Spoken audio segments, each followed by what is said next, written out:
ውድ የጄኤምኤም ቴሌቪዥን ተመልካቾቻችን ሰዎች ምን ይላሉ የተሰኘው ፕሮግራማችን እነሆ ጀምሯል። ዛሬ በአዲስ ጥያቄዎች ወደ እናንተ መተናል። ሁላችሁም በያላችሁበት መልካም ቆይታ። እሺ እስራኤል ይባላል። ስሜ መጋቢ ሎየው ስንሻው ይባላል። መክብብ ታሰው ይባላል። መጋቢ አቢት አደለ ይባላል ከኤክሌሲያ ሚዲያ።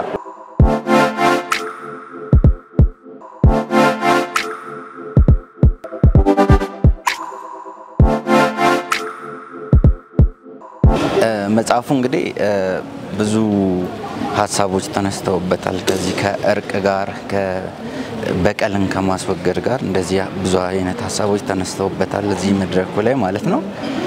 ሳነበው ደግሞ ከዛ በላይ ብዙ ነገር ማለት ይቻላል ግን እርቅና በቀል መተው አብረው የሚሄዱ ናቸው። በቀል አላስፈላጊነቱን በመጽሐፍ ቅዱስ በጣም በተደጋጋሚ በብዙ ቦታዎች የተነሳ ርዕሰ ጉዳይ ነው። ያ ርዕሰ ጉዳይ በመጽሐፍ የተጠራነው እኛ የመጣነው በተለይ ወንጌላውያን ያለነው በህይወት እዚህ ያለነው እኔ የሚመስለኝ ምንድነው ለማስታረቅ ነው። እርቅ ደግሞ ከመተው በቀልን ከመተው ነው የሚጀምረው ብዬ አስባለሁና ጌታችን ኢየሱስም ያንን ነው ያስተማረን ያሳየንም እሱ ነው።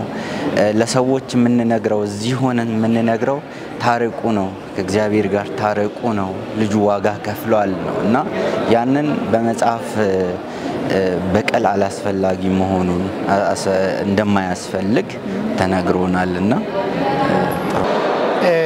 እንግዲህ ከዚህ መጽሐፍ ከመጽሐፍ ቅዱስ ያው መነሻ ሆኖ የተጻፈ መጽሐፍ ነው። ስለዚህ እዛ ላይ የሚያሳየን በቀል ምን ያህል ዋጋ እንደሚያስከፍልና ለማንም ትርፍ እንደማይሰጥ የሚበቀለውም የተበቀለውም ለሁለቱም ሁሉ መጨረሻቸው ጥፋት እንደሆነ ነው የሚያሳየውና የሚናገረው። ስለዚህ ሀገራችን ላይ ላለው በተለያየ መንገድ በግለሰቦች በቡድን በተለያየ መንገድ የበቀል ስሜትና ልቦና ላላቸው ሁሉ ዞር ብለው እንዲያዩት ማንም ከዚህ ከበቀል ትርፍ እንደማያገኝ በርካታ ነገሮችን ማግኘት እንዲችል በጣም ፈንጣቂ ጥሩ የሆነ እይታ ከፋች መጽሐፍ ነው ብዬ አስባለሁ። ስለዚህ ሰው ሁሉ ይሄን መጽሐፍ ቢያነብ ከእንዲህ አይነት ጥፋት መትረፍና ለዓለምም ለሰው ልጆች ሁሉ ሰላም መገኛ አምባሳደር የመሆን እድልን ይሰጣል ብዬ አስባለሁ። መጽሐፉ እውነት ለመናገር እጅግ በጣም ጠቃሚ በተለይም ደግሞ እንደ ሀገር አብሮ ለመኖር ለመረዳዳት አብሮ በጋራ ሀገርን ለማስኬድ ሁሉም ደግሞ የራሱን ሃይማኖት በራሱ ለማስኬድ እጅግ በጣም ጠቃሚ የሆነ በቀለኝነት ይቅርና በፍቅር በመተሳሰብ በመዋደድ እንኖር የሚል ነው በአጠቃላይ ማለት ነው።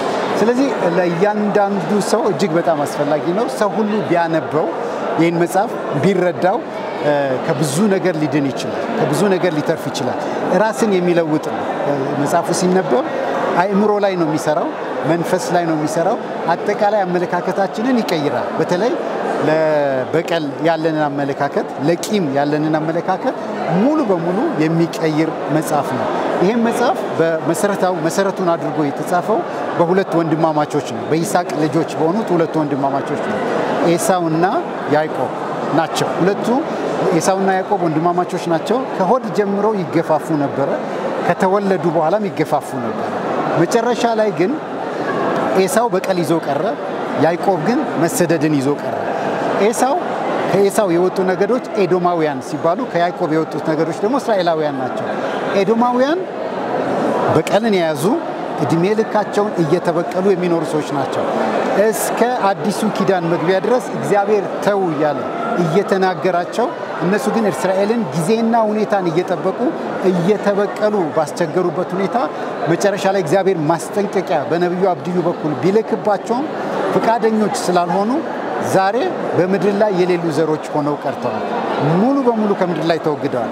ለዛም ነው በቀለኛውን ያጠፋዋል የተባለው ስለጠፉ ነው። ስለዚህ በበቀል ውስጥ ያለን ሰዎች ቆም ብለን እንድናስብ በእግዚአብሔር ፊት በንጹህ ልብ እንድንቀርብ ንጹህ እጆቻችንን ወደ ላይ አንስተን እግዚአብሔርን እንድናመልክ ለምድራችንም ፈውስ እንዲሆን ይሄን መጽሐፍ ብናነበው በጣም ጥሩ ነው እላለሁ። እድለኛ ሆኜ ምናልባትም እዚህ ከተሰበሰቡ ዛሬ ለዚህ መጽሐፍ ምረቃ ምናልባት የተወሰኑ ሰዎች ብዬ ከመላቸው አንዱ ነኝ። የዛሬ 17 ዓመት በ2000 በኢትዮጵያ መጋቢ ጻድቁ አብዶ ይሄንን ርዕስ በእኛ አጥቢያ ቤተክርስቲያን ቀጠና ሁለት ወንጌል በወቅቱ ተገኝተው ሲያስተምሩ ካደመጡ ሰዎች መካከል አንዱ ነኝ። ከረጅም ዓመት በኋላ በተለያዩ ቦታዎች ላይ ስልጠና ሲሰጡ ለሁለት ጊዜ ያክል ለማድመጥ እድል አግኝቻለሁ። ቅርብ ጊዜ ደግሞ ይሄ መጽሐፍ ተጠናክሮ ደግሞ በዚህ መልኩ ሲመጣ ቀዳሚ አንባቢ ሆኖ ለቃለ መጠይቅ እንዲረዳኝ ካገኙ ሰዎች መካከል አንዱ ነኝ። ቃለ መጠይቅም ደግሞ አድርጌላቸዋለሁ ይሄን ርዕስ ሐሳብ አስመልክቶ። ስለዚህ መጽሐፉ ከትምህርታቸው የተቀዳው ቀጥታ የወረደ ሐሳብ ነውና እጅግ በጣም ግሩም፣ በተለይ ደግሞ ስለ ይቅርታ ስለ ምህረት የሚናገርና በቀልን ይዞ ቁርሾ ይዞ መቆየትና ለመበቀል ማሰብ መጨረሻው ጥፋት መሆኑን የሚናገር ግሩም መጽሐፍ ነው። ግለ ታሪካቸውም ያለበት ነው። በጣም ወድጄዋለሁ።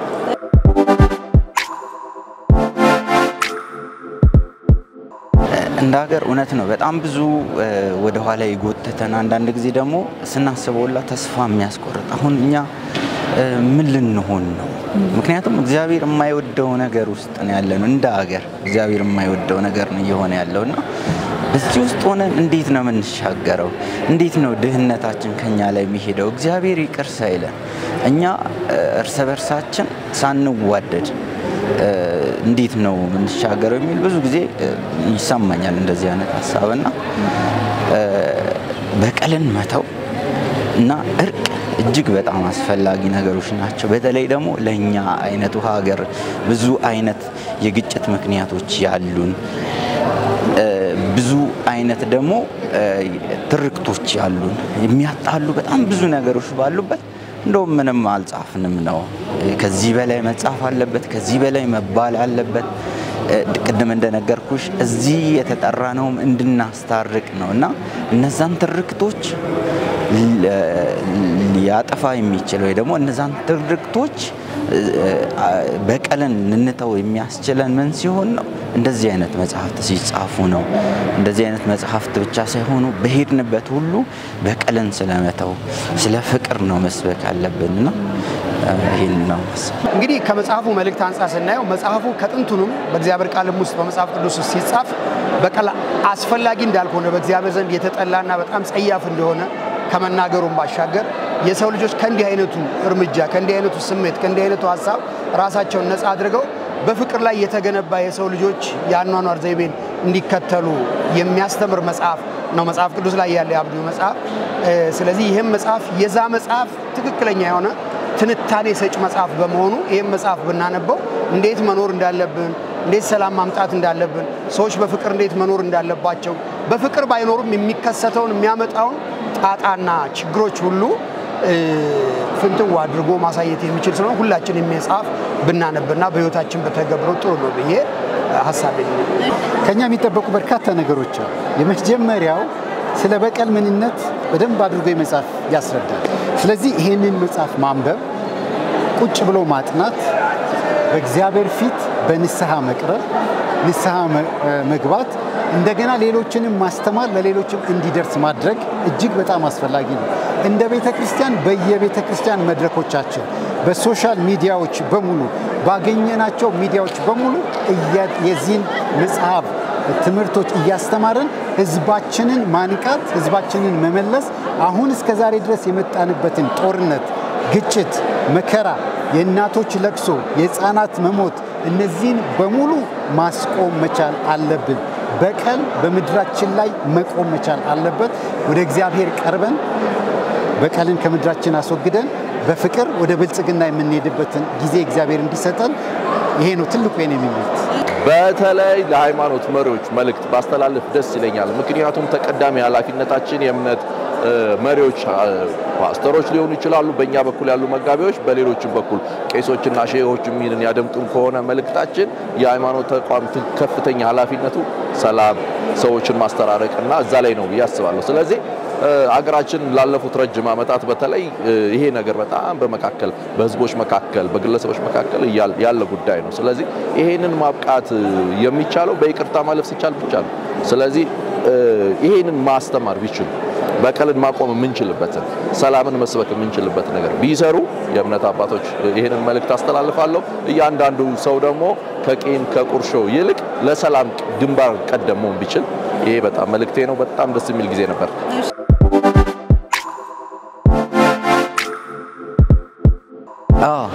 እግዚአብሔር ይረዳናል ምንድነው ማስበው በቃ እግዚአብሔር እየመጣ ነው ጊዜ የእግዚአብሔር ጊዜ እየመጣ ነው ብዬ ነው ማስበው ለኛ ይሄ በቀልን የምንረሳበት ፍቅርን የምንሰብክበት አንድ የምንሆንበት ያ ጊዜ እየመጣ ነው ብዬ ነው ማስበውና ብዙ ወጀብ አለ ብዙ አስደንጋጭ ነገር አለ ብዙ ጩኸት አለ በዚህ ውስጥ ግን ተስፋ እንዳትቆርጡ እግዚአብሔር በእንደዚህ አይነት ጊዜ ነው የሚሰራው ማለት ፈልጋለሁ እንግዲህ እኔ ይሄን መጽሐፍ ለሚያነብም በሙሉ ወይም ደግሞ ለማንበብ እድሉን ያላገኘና የተለያዩ እንደው አጫጭር መጣጥፎች ከዚሁ መጽሐፍ የተነገሩ ንግግሮች የደረሰው በሙሉ በቀል የትውልድ የጥፋት ምክንያት ነው በቀል የግለሰብ ጥፋት ምክንያት በቀል የዘር መጥፋት ምክንያት ነው በቀል የምድር መጥፋት ምክንያት በቀል የህዝብ ጥፋት ምክንያት ስለሆነ ከእንዲህ አይነቱ የበቀል ስሜት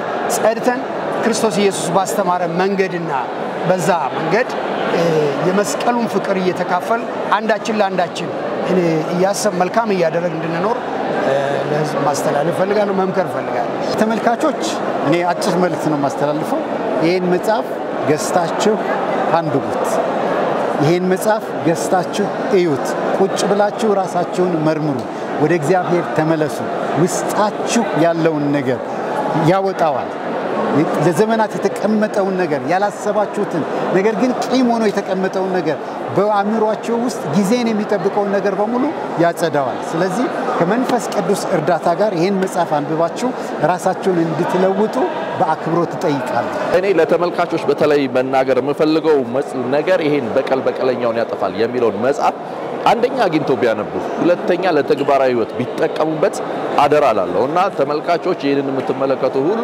ባላችሁበት ቦታ ይሄ መጽሐፍ ስላለ ይሄን መጽሐፍ አግኝታችሁ እንድታነቡ ከዛ ደግሞ ተግባራዊ ህይወት የሚጠቅም ስለሆነ በዚህ ህይወት እንድትመላለሱ ስለ በይቅርታ በምህረት የሰላም ሰው በመሆን ይሄን በማድረግ እንድትመላለሱ አደራ መልእክቴ ነው አመሰግናለሁ መጽሐፉ እንግዲህ እንደሰማችሁት 17 አመት ነው ያስተማርኩት ለመጽሐፍ ራሱ ወደ ጽሁፍ ከተለወጠም 2 አመት አልፎታል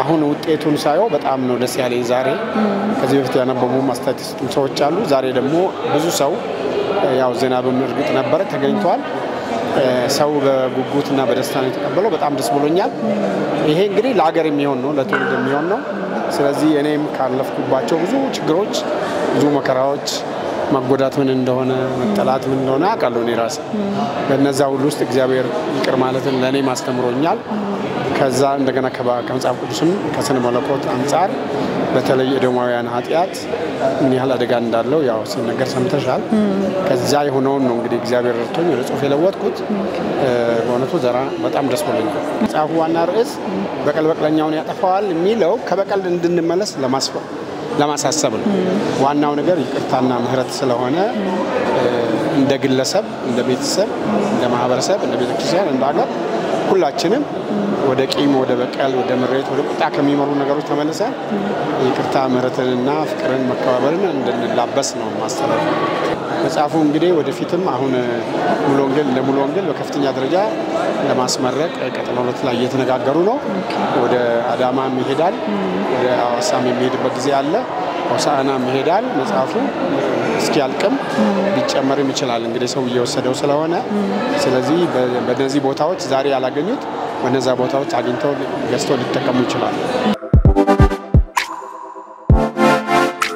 እንግዲህ ተመልካቾቻችን ለዛሬ ያዝንላችሁ ፕሮግራም ይሄንን ይመስል ነበር ብዙ እንደተማራችሁ አዲስ ነገር እንዳገኛችሁ ተስፋ እናደርጋለን ከፕሮግራም ጋር ኢየሩሳሌም አካሉ አብራችሁ ቆይታ አድርጋለሁ ሳምንት በሌሎች ጥያቄዎች ለእናንተ እንመጣለን ያላችሁን ሐሳብ አስተያየት በቴሌግራም አድራሻችን ላኩልን መልካም ሳምንት